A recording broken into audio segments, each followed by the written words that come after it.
Hey everybody, Andrew Christian here with Trophy Boy Nick Masc What's up, guys? and Bianca. Hi guys. And today we're going to be talking about makeup for guys. And the reason why we're doing this is because I'm launching my own skincare and cosmetics collection. So the first product coming out is called Trophy Boy Muscle Dust.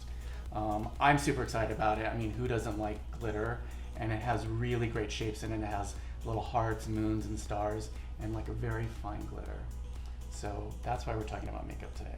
So Bianca has been doing makeup for Andrew Christian for quite a few years now. Yes. When Bianca started doing makeup for Andrew Christian, Bianca wasn't Bianca, Bianca was Blake. So you've been on a transformation journey. Do you want to talk a little bit about that? Yes. In terms of makeup, ever since I was 3, I just knew that I was a female. I knew that I was a girl. I never felt like I was like other boys. I just knew that I was different.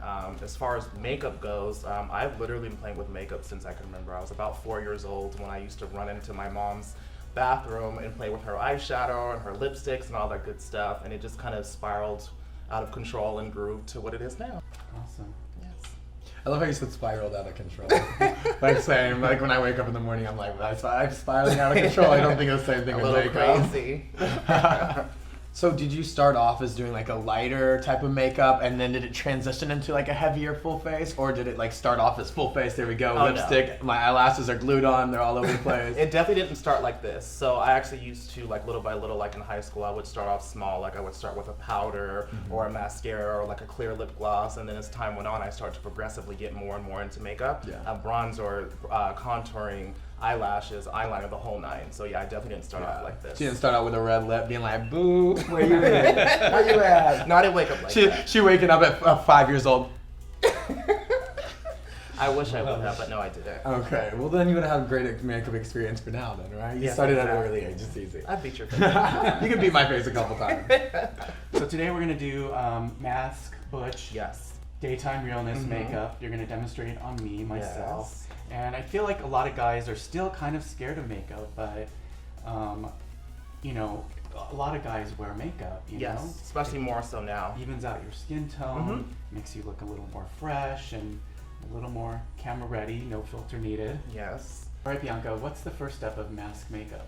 Well, the first step to any type of makeup, whether it's mask, feminine, in the middle, androgynous skincare, I cannot stress the importance of skincare enough. So you definitely want to start off with a good moisturizer, whether it's high-end or drugstore. I'm going to go ahead and start off with this. I definitely agree with you. I moisturize religiously. It's so important. And it doesn't matter what type of skin you have. I'm oily, so a lot of times people will think oily skin, I want to avoid that. No, it's very important. I've had moisturize well. friends be like, "Oh, I have oily skin. I don't moisturize," which I think is not the right No, thing to do.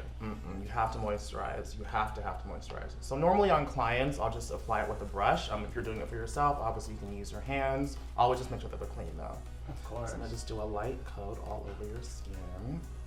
And this feels really cool too. So next I'm gonna go ahead and use a primer, and that's actually funny that you said something about it making makeup adhere better. So I'm gonna go ahead and use a bit of a primer. What primer does is if you think about, let's say, when you paint your car or paint your house, or when we get our nails done, you have to do a base or a primer coat. So the primer is going to help you the longevity of your makeup. So I'm going to go ahead and just use this again with a brush. Again, if you're doing your own makeup, you can use your fingers, but because you're a client of mine, I'm going to just apply it again with a brush. So what does a primer exactly do? So there's actually different types of primers. So you usually have to assess the skin type of your client. So for me, I'm oily, so I like to use 2 different types of primers. I'll use a mattifying primer and sometimes a smoothing primer to kind of smooth out any kind of imperfections, texture. If you're very dry skin, I always recommend using either a hydrating or a nourishing primer. And then someone who's got combo skin, let's say they're dry in the perimeter of their face and oily in the T-zone, I would recommend using a mattifying primer. So it just depends on your skin type. Okay, what are we doing now, Bianca? So after we applied our primer, we're going to go ahead and go in with the foundation. So because we're doing like an everyday mask metro look, I'm going to go ahead and use a damp beauty sponge. I use a sponge because it applies a little less of the product versus going in with a big sponge or a big brush. So I'm going to go ahead and just take a little bit of this. I'm going to go ahead and just Beat that face. Beat that face. Why do you get the ear? Because if you don't blend it in the ear and the neck, it'll look like he has a mask on. Oh, girl, she gonna have a mask on by the end of this. She'll look at a whole other person. We're gonna walk away and be like, who is that? No, it'll Who be is very. that? Is that Andrew Christian? Who is that? Let me ask you this: do you like a liquid foundation or a stick foundation better? I tend to like the liquids better. The sticks tend to be a little bit creamier and heavier. It just depends on the amount. Well, I like a little creamy and heavy, girl. I might switch to a stick, girl. Well, not like I wasn't already out of stick, but. Oh my gosh. But what if you have like a beard? I want to know. What if you have a beard and You you're wanna trying go to put around on like a it. natural look? How do you Just get it wanna with go a? around it. Just go around it. Yeah. Yeah, I was just wondered. You know, I can't grow a beard, but like You if I can't. could, Can we trade? I mean, like if we could. I mean, I don't need one. I really don't need one. So after that's done, I'm pretty much done here. I'm gonna go ahead and take a light layer of powder. You can use a colorless powder, or you can use something that's close to your skin tone. I like to use a fluffy brush, something that's not really dense.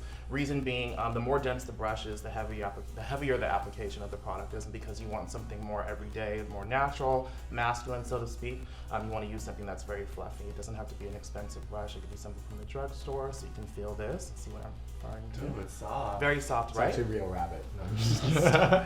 So I'm gonna go ahead Cruelty and free. We're cruelty free. Everything's fine. So I usually like to use a loose powder, and what I'll do is I'll go ahead and take the brush in here, and I'll tap off the excess. So you were talking a little bit about it doesn't matter about the brush. You can use a drugstore brush and it'll be expensive. What about the product itself?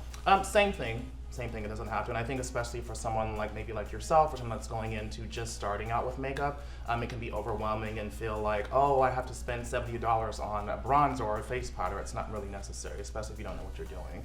So you can still get the same pretty much desired look by using lower end products. You just have to know what you're doing. So in order to kind of get rid of any type of excess powder or product, I'll just run a clean spoolie through his brows. Does it actually clean the brows off completely? Yeah, so you can actually wet it, or you can use a clear brow gel, which you don't really need because you have beautiful brows. I got brows for days. You do. I'm gonna steal them too. But that's all you need for an everyday mask look. It doesn't take a lot of product. It doesn't take a lot of effort. It can literally be done within 5 minutes. You just need a few products. Like I said, they don't necessarily have to be high end. You can start off with drugstore and achieve this very same look that we have here. So I hope you guys enjoyed today's Masc makeup tutorial. For more videos, Go to andrewchristian.com, like, comment, subscribe down below.